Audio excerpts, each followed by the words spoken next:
nous avons la possibilité de réaliser une coupe sur une vue 3D. Alors, pour ça, il faut aller d'abord sur la vue 3D. Et ici, dans les propriétés d'occurrence, on va aller dans étendu. Alors, parfois, étendu est masqué. Alors, on va le dévoiler et aller chercher ici ce qu'on appelle la zone de coupe. En cliquant ici, je fais apparaître un rectangle autour de ma construction. Et si je clique sur ce rectangle, eh bien on voit apparaître des flèches. Alors je vais me positionner par exemple sur le côté ici, et je vais réduire une partie du rectangle qui va venir couper mon bâtiment et faire apparaître eh bien, tous les détails.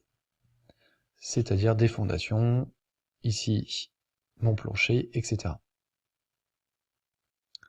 Ça, c'est une des premières possibilités. Alors l'avantage de cette manière de faire, c'est que j'ai la possibilité aussi de le faire sur une vue en perspective. Alors si je double-clique sur la vue en perspective, eh bien ça va être la même chose. Il va falloir que je déverrouille la vue avant pour accéder à la modification de la zone de coupe. Donc une fois que je suis sur mon dessin, même chose, je clique sur le rectangle. Enfin, excusez-moi, pas celui-là. Il faut d'abord que j'aille dans les propriétés d'occurrence et que j'active aussi au niveau de la vue perspective la zone de coupe. Voilà, c'est déjà beaucoup mieux, puisque c'est ce rectangle ici, et non pas celui qui est à l'extérieur, que je vais modifier. Donc pour ça, je vais cliquer dessus, et ça va être la même chose. Je vais me positionner par exemple sur ces flèches pour rétrécir le bâtiment dans sa largeur. Et je vais obtenir une coupe de mon bâtiment. Alors c'est pratique parce que ça va vraiment permettre une bonne compréhension du projet. Alors il y a aussi une deuxième possibilité pour créer une coupe sur une vue 3D. Alors pour ça, je vais repositionner la vue comme elle était, voilà, sans coupe. C'est-à-dire que je peux partir, par exemple, de ce trait de coupe ici, sur mon rez-de-chaussée, pour réaliser la vue 3D, la coupe 3D.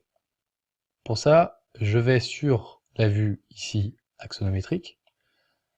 Donc là, je rappelle que sur les niveaux de détail qui se situent ici en bas, le style visuel, je suis sur les lignes cachées. Si je passe en réaliste sur la vue 3D, alors elle me demande d'enregistrer le projet, voilà.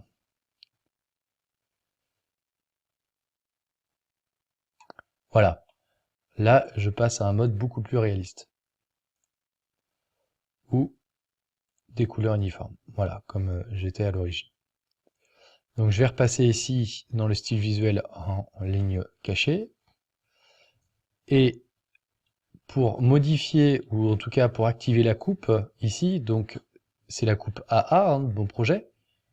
Si je double-clique dessus, on voit bien la coupe. Et pour la réaliser sur la vue 3D, je vais simplement me positionner sur le vieux cube. Alors je me positionne n'importe où, ça peut être dans l'angle, ça peut être ici, peu importe. Je fais clic droit, je vais sur sélectionner une vue d'orientation, et coupe. Et je vais cliquer sur la coupe AA. Et voilà. En cliquant dessus, il me fait apparaître la coupe, exactement à l'image. Et là je vais basculer, je suis pas dans la coupe ici, je suis bien dans la vue 3D.